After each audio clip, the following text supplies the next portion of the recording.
Delighted today to be joined on the Audit Opinion by Barry Brown, one of the most experienced CIOs in the US market. Barry, would you mind giving everyone a quick introduction?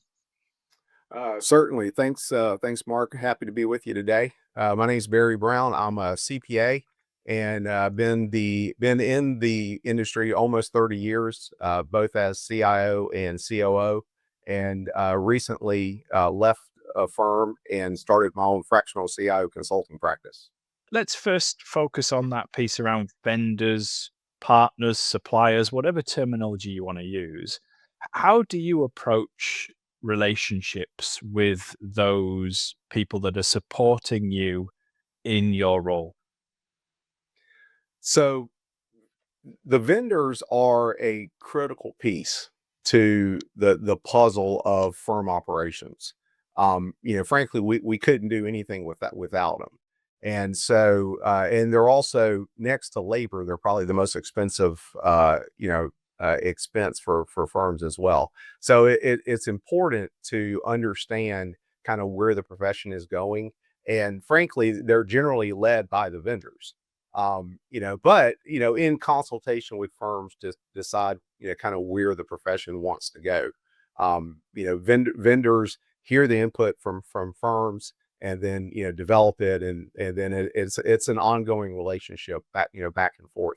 And so I think being having a voice with vendors across the spectrum is pivotal for firms to be active in the future of the profession. You mentioned a spectrum, Barry. There's a very broad range here in terms of the people in that vendor space. You've got the big incumbents that have been in the market for quite some time. You've got a number of more challenger vendors coming into the market and looking to disrupt and bring new ideas. So how does that dynamic change maybe how you work with a vendor or how you interact with them to build a relationship? Well, that the last couple of years, and I think it's ultimately all because of AI, and not necessarily AI in the applications that we're seeing that a tremendous amount, the last couple of years, but it's more about the ability to accelerate development. And so, where you're right, there traditionally there's been two or three, very large, Goliath, companies in the industry.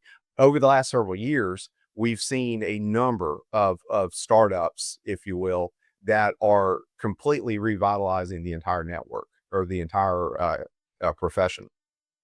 And so, it is more difficult to have meaningful relationships with bigger companies because there's so many more people involved. It takes a longer time. Unfortunately, there's the bigger the company, the more likely there are to be turnover. One of the benefits that I've seen over 3 decades in the industry is a lot of times the vendors just go from one company to another. So I may meet somebody and they may be at a different company a couple of years down the road, but they're still in the industry, and so that does help. But really, with the smaller companies, it's usually at conferences, either conferences or introductions. I'm involved in several networks where we get together, we talk. Hey, I've got a great company that's doing X, Y, and Z. Oh, hey, I'm looking for that. Can you make an introduction? And that's how it starts. Barry, you've been a big advocate of investing in those relationships with vendors, investing time to build a stronger relationship with key suppliers. And I think some people watching this might view it as, well, I just need to buy some software. I just need to buy this piece. And they're not wanting to invest extra time above and beyond to build that relationship. Could you maybe talk about what you've seen as been some of the benefits of taking more time to build a stronger relationship with your vendors, your partners? Absolutely. And it's so critical. Again, like I said at the beginning, next to labor, this is probably the most expensive, the area where firms spend the most amount of money is in the software and with those relationships. And so just going in and buying something off the shelf, just it never made sense to me. Hey, if I'm spending, you know, tens or hundreds of thousands, and if you're a larger firm, millions, with a vendor, it only makes sense that you want to have, number one, you want to have input, you want to get feedback on the software. You also pricing. At the end of the day, all these companies are made up of people. They're all individuals, and when you have a relationship with someone, and and it's a friendly relationship, I have found that you can do, there's MSRP, there's the standard list price, and then there's, usually something that can be negotiated. And when you have a relationship, when you've had a coffee with somebody, you've met somebody face to face, you generally can do better, in a negotiation with somebody that you've had a relationship with. So I think that goes a long way. The other thing, and this is especially important, this may be one of the absolute most important benefits I've ever gotten from all the relationships that I have, and that is support. If you're a top 50 firm and you're spending, millions of dollars with, these, whether it's a small company or a large vendor, you have a lot of pull because you're spending a lot of money. But if you're a smaller firm, if you're out of the top 100 or out of the top 200, and you're only spending maybe tens of thousands of dollars with a vendor, your voice by itself is frankly not going to carry a lot of weight with these firms. However, if you build relationships not only with the vendor but with other firms in the industry, one of the things I'm quite proud of is that I do have a really good network, not just with vendors but with other firms. And I think that the better you can build that relationship and build that network of firms, and again, it's because we all talk. And so I may only be spending a couple 10, 20,000 dollars with a vendor, but if I've got really good friends that are spending a lot more money, vendors generally know that. And I will say that maybe the CEO or the VP of sales of a company picks up a phone when I call, whereas if I didn't have those relationships, maybe they wouldn't. And so I think the firm that I worked with previously, the firms I've worked with now benefit from that relationship that I've spent decades in developing, because, I've got those close relationships with, with folks in bigger companies, that, where I can get better attention more than that relates to the amount of money that I'm spending. How do you feel relationships with vendors should be factored into your thought process when you're making decisions around technology, around making changes happen? How big a factor is the company behind the product and the relationships that you're forming versus just the software itself? Well, the problem with software is, even if you do you go through all the steps and you do a proof of concept and all of that, you still it's like a test drive of a car. You're really only getting, you're getting the kind of the best of it. You're not really seeing the backside, the dark side, the problems. Hopefully with a good proof of concept, you really are getting, a sense of it. But ultimately, you know, problems are going to happen. It's impossible that there's not going to be issues. And so how those problems are responded to is critical. And when you have relationships and you understand the history, you have a sense of how it's going to go down the road. It's not just, what the sales guy tells you it's going to look like it, but if you know the company and you know the history and you've talked to other firms. I mean, I don't know that I would, not only would I not buy anything, I generally wouldn't even talk to another company unless somebody seriously. Now I'll meet them and we'll talk, but like I would not seriously consider software at a firm our size or firms that I'm working with size, I would not consider software unless there's at least a couple other firms that I know that have been running it and are happy with it. I would joke, I I I want to be on the cutting edge of technology, but I don't want to be on the bleeding edge. And I think that really goes back to the value of a network. That's not with vendors, that's with other firms. I met a CIO of a top 10 firm, probably 10 or 15 years ago. And he was telling me all the things they were doing. They were working very closely with one of the larger vendors out there and were spending millions of dollars a year working with that vendor, helping them develop products. And they probably weren't going to realize, anything from that relationship for several years more down the road. At a smaller firm, you can't do that. I could spend six figures, but I needed to get ROI on day one. And the way to ensure that happens is by talking to these firms that are spending the seven figures and knowing it better than I probably ever will, to ensure that we're making the right investment.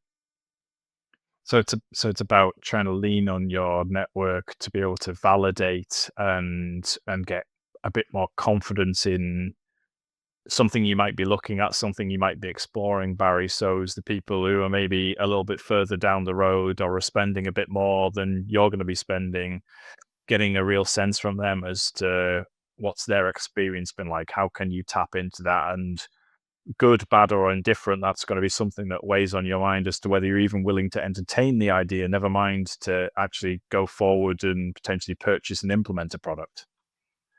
The power of the network is one thing that AI will never be able to beat.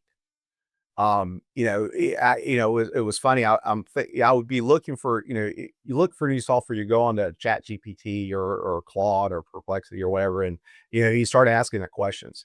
I can get on my cell phone, I can text half a dozen, 10 different firms and say, hey, I'm looking for this. What are you guys doing about that? And that is far better, more reliable information, better information, specifically for me than you're ever going to be able to get from AI. And that's why I tell my team and tell the broader market that the best way to market your product right now is do a bloody good job, because people talk. It's a very well connected community. And so you can spend all the dollars you want on all the marketing collateral and hype that you want to, but ultimately people talk to each other, and people say good things about things that work, and people say bad things about things that are over egged, shall we say. So I think that there's a lesson there for the vendor community as well, and go in terms of like delivering on what you promise, because when you do, people talk positively, and that will repay you in leaps and bounds.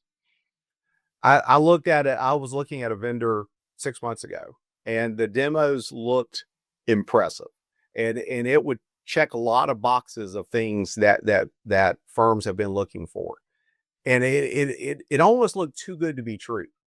And it was an hour vendor presentation, and it was impressive. And I know a CIO at a firm that's been running this software, and I reached out to them and I said, hey, is this real? Is it as good as it looks? And the his answer was no. They're building it as they go. It's going to be really good, but it's not quite there yet. And that, you know, maybe we could have looked at it and started it, but it's also knowing that you're getting it in early and maybe give it another year and look at it again. And so a lot of times, hey, is it really as good as it looks? And that's where talking to other firms, knowing what other firms are using. CIOs generally share information. Um, not not that not anything they're not supposed to say, but ultimately, this is what we're running. I like it. I don't like it. That sort of thing, and it goes a long way in helping focus in on the right things to look at the right time. how did you go about building this community that you've got, Barry? You're incredibly well connected. You know so many people to be able to pick the phone up to and be able to get some intelligence on anything that you're looking at. Could you tell us a little bit, how did you go about building that community and being so well networked? So I was incredibly fortunate when I started with the firm, like I said, almost 30 years ago. The managing partner of the firm was a big believer in the network. And not the network, like there's one network, but just in networking. He understood that you can never be smarter than the entire, than a group. And so he focused on that. That was important to him. And so that's where it kind of really got started for me, was getting the support from the managing partner, to invest the time, being willing to invest the money, and really to start out with, just getting out there, attending conferences, joining groups. Those are the things that are invaluable. I was at a conference in August and met a firm in August, and literally standing in line at the breakfast buffet. It doesn't have to be hard. I think accountants generally, and it's probably true, are somewhat wallflowers, and generally don't, they're not very outgoing, talkative, talk to anybody. I'm like that to a degree. But it's also that kind of uneasy silence. So I may be the one that speaks up in an elevator or something like that. Or just talking about the eggs in a line at a buffet, and that's how it starts. I mean, it's completely uh, random. Just getting out there talking to people, and most people are happy to talk, meet new people. A lot of times they don't want to say the first word, but they're happy that they've met you. And so I think that's a lot of it. I do attend a number of conferences a year, both industry conferences, the AICPA Engage, things like that, vendor conferences. The larger vendors, have conferences. We spend a lot of money, with with those vendors. It's important to go to those conferences and meet those people. But it's not only meeting the firm, meeting the company, the vendors. It's also meeting all the other attendees that are there. I'll never know enough people. I know one of the things that you've been very prominent on has been some of the communities as well that are specifically set up for bringing together people who are in the same role, facing the same sort of challenges in firms of comparable sizes. So, how have you used some of those communities, Barry, to get to like a deeper level of connection with some of the most comparable peers that you can get the most value from? So we talked about conferences, AICP Engage, vendor conferences, those sort of, and those are great. But I'm a CPA, so I get some CPE, which is great. But it's a 50-50. I mean, you've got your CPE and your sessions and all of that, and then there's networking. There's networking events in the evening. There's you know 15-minute, 20-minute, 30 minutes, during the day to go into the vendor area and look at things and that sort of stuff. But it's a watered down kind of networking opportunity, as opposed to, a third party group like Boomer Consulting. So I've been involved with Boomer for 2 decades, maybe probably more than that. And those are 100%, concentrated, nothing but what you're there to talk about. Both in my previous roles at firms, both being a COO and a CIO. So I had an opportunity to learn from two different groups of people. And in the CIO meetings, those are generally at least a couple of days long. And all you're doing is meeting with other peers. We have with the Boomer CIO meeting, we have two meetings a year, in February and in September. And a lot of times we'll actually go for several days longer than the meeting is scheduled, you know, just to continue because it's so valuable. Those day and a half, 2 days are so valuable. we want to do more of it. And so, it might be in a great location. It's everybody wants to go to Mexico in February. It's fantastic, but the value is we'll sit around for 3 or 4 days and talk. All we do is talk about, what we're doing at our firms. We talk about, vendors. We talk about the future of the profession.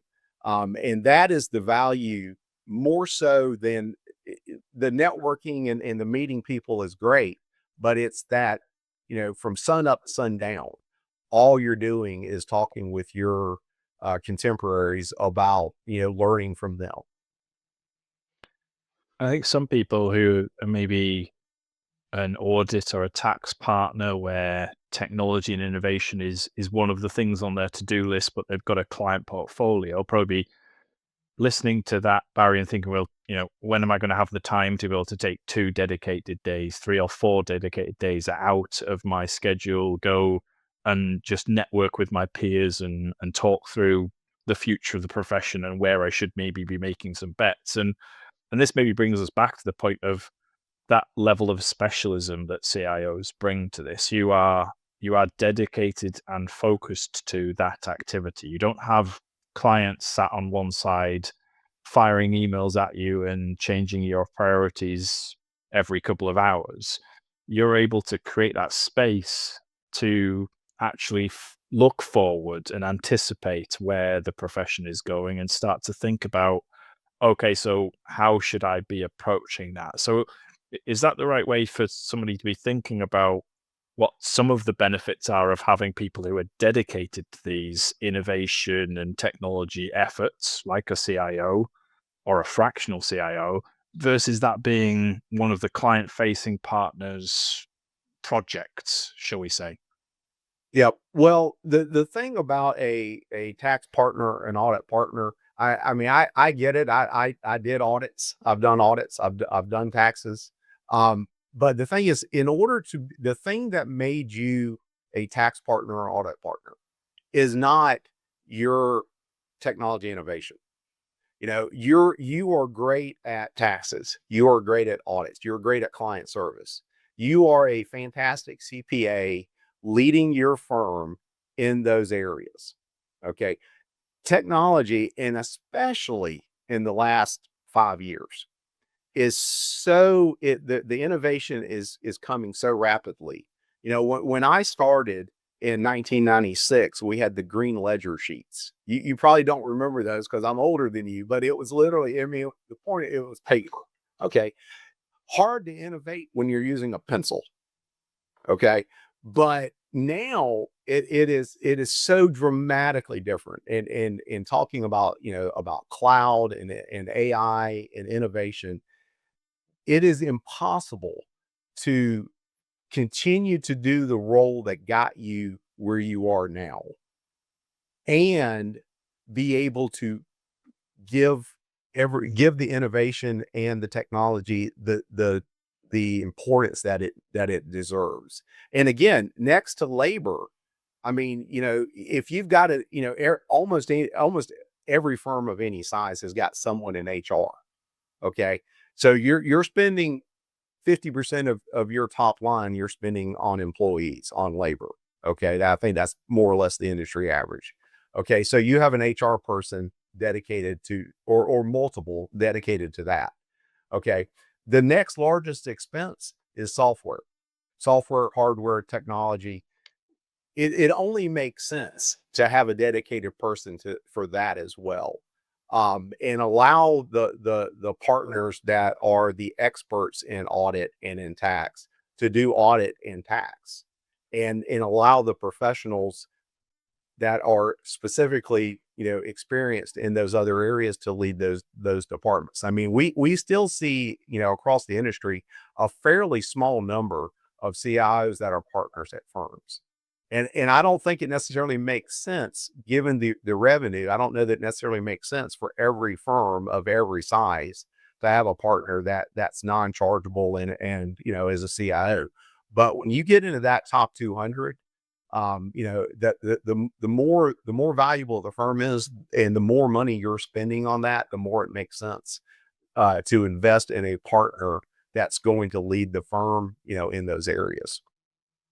Yeah, you bring up an interesting topic there. I was speaking with a partner at a big four firm just last week who leads their innovation efforts, and he said, 5 to 10 years ago, the number of people in the team, the level of cost that was attributed to innovation and technology management, etc. It was ultimately 0.1%. It was like lost in the roundings compared to the broader firm. Um, but he shared that it's now over 5% of the firm in terms of the number of people in that particular team. And while smaller firms maybe won't get too much from a story about the big four, what we're seeing is that the firms of all sizes, innovation and technology is becoming a far more prominent part of how the firm needs to run and how it should be operating. And to achieve that, you need to resource it appropriately. And if you don't feel like you're ready to make a full-time hire, the fractional CIOs or the fractional roles can be a really good stepping stone, if nothing else, just to make yourself aware of what you're missing out on potentially if you're not having people who are dedicated by that nature. I always used to cringe when technology and innovation was a to-do list item for another partner when they weren't so busy on client work. It's like, well, that means that basically a few clients are more important than moving the entire firm forward. And that never really sat right with me.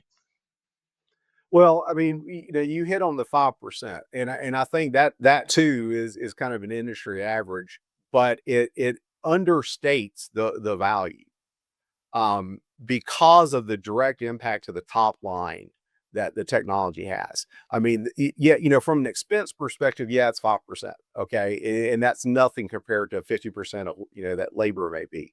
But the impact and the value that drives far exceeds that 5%.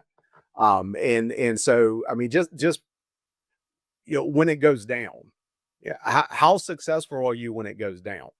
And obviously those are isolated cases, but it drives so much more value to the bottom line. And that was kind of the idea behind I think the fractional CI. I think you hit on it. If you're a top 100 firm, I think it makes perfect sense. I would discuss with anybody about the need for a top 100, or probably even a top 200 firm to have a dedicated CIO.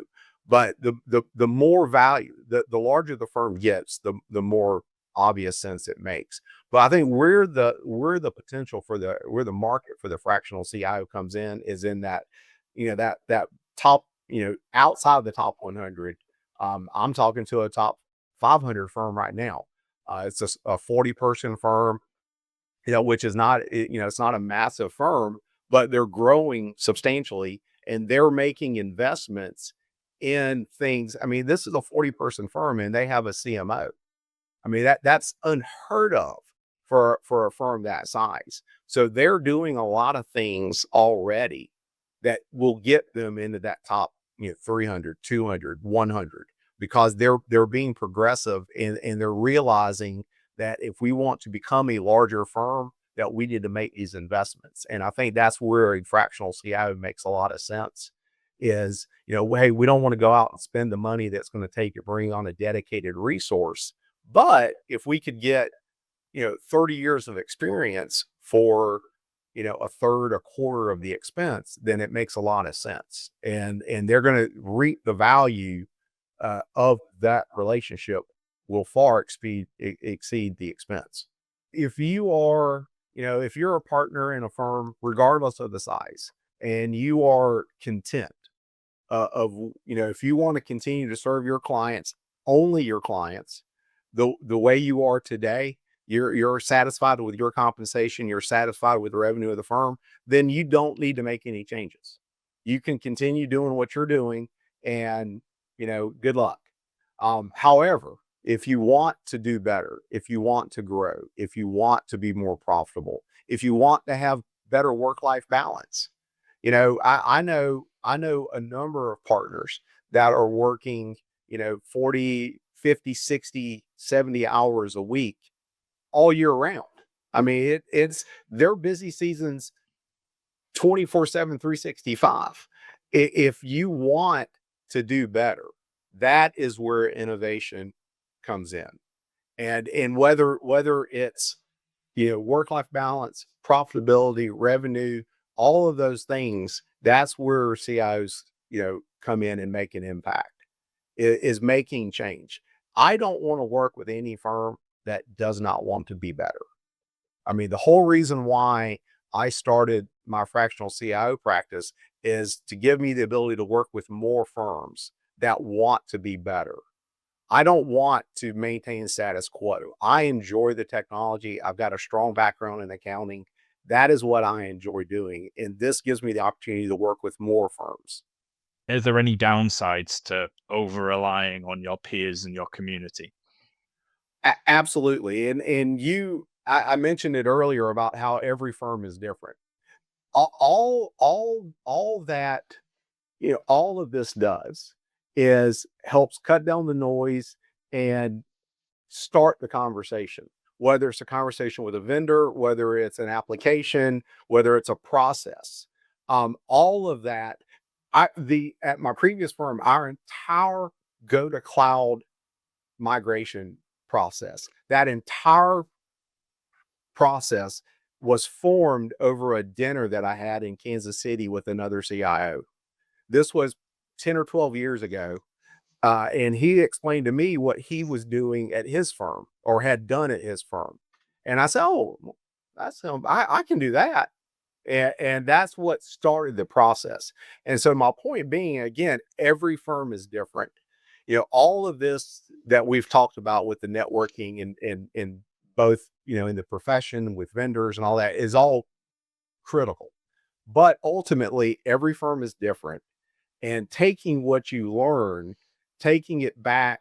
That's why you can't just, buy a book, go to AI, uh, get on LinkedIn, which is incredibly valuable, and think you're going to be able to make all these decisions, based off of that. The most important thing is knowing your firm, or for me, learning, the new firms that I'm working with, learning those firms, knowing where they're strong, where they're weak, and then finding these solutions. Finding the solutions is what I use the network for. How those solutions apply and are implemented at firms, that is where the experience and the knowledge of the firm comes into play. Really good insights there, Barry. It's around acknowledging that there are going to be some specific uniquenesses to your firm, and groupthink is a risk if you just rely on the community, right? Being able to use it to be focused in the right areas, but it's still not going to replace your firm getting in and doing the POCs and learning the things that are going to work and not work at a more tactical level, perhaps, to Absolutely. solidify. Yeah, it's a really, really good observation there. What would you maybe suggest as maybe three key actionable takeaways that you could do following this conversation? Okay. Um, we haven't really talked about it too much. We've talked about mostly about conferences and associations and, all these things. One of the things we haven't really talked about, and I know you're real active on, is LinkedIn. LinkedIn is the business social media. I mean, it's the business Facebook, or whatever you want to call it. And in there is a wealth of information, that you can get access to for free, and learn a tremendous amount. Frankly, I don't think it replaces anything, um, but it is a fantastic start. So, if you're not on LinkedIn, go to YouTube, take 15 minutes on like how to build your profile, make sure you've got a picture, that those kind of very basic things. But, that is one of the things that very, very simple, doesn't cost anything thing to get started on. Number one. Number two is give and get. You mentioned about, partners, being, competitive or adversarial, and about CIOs. You get what you give. Kind of the golden rule. And if in order for firms to share with you, you've got to be willing to share. And so, make it a two-way street. And then the final thing is start. Get out there. You mentioned, one of my very best friends was at a firm. This was 10 or 15 years ago, and they didn't want to pay for him to attend conferences. I think they were afraid that he would get poached, and so they weren't going to pay for him to attend conferences. Well, he saw the value in it, and so he was paying for it himself. He wasn't there that much longer. The thing is, if somebody's not happy, they're going to find a way. And then he ended up going to a firm that was paying. But the most important thing to do is just to get started. Attend the conference. I'm going to, Digital CPA in December. I've been before. It's not one that I go to every year. But starting this fractional CIO practice, I didn't want to wait until Engage next summer to get out there and see see some people, see some vendors, see some firms. And so, it's attending those conferences. Not every conference cost, $2,500 to attend. Some of the vendor conferences are getting pretty expensive. They don't all have to cost that much. If your firm is in an association, I mean, I think there's 15 or 20 different global associations out there. They have meetings. They have monthly calls, quarterly calls. Just start talking to people, start meeting people. Vendors want to meet you. Other CIOs want to meet you. They don't all want to make the first step. They're looking for somebody to get out there and say, hey, those eggs are runny. I can't believe, that it literally is all it takes. It doesn't take much to get started, and people they want to connect, and just get out there and get started. Yeah, I think is the most important thing to do. That's a fantastic message to close on, Barry. Thank you very much for the experience you've shared here today, and the power of the network that you've created. Thanks, Mark. Thank you for the opportunity. I appreciate it.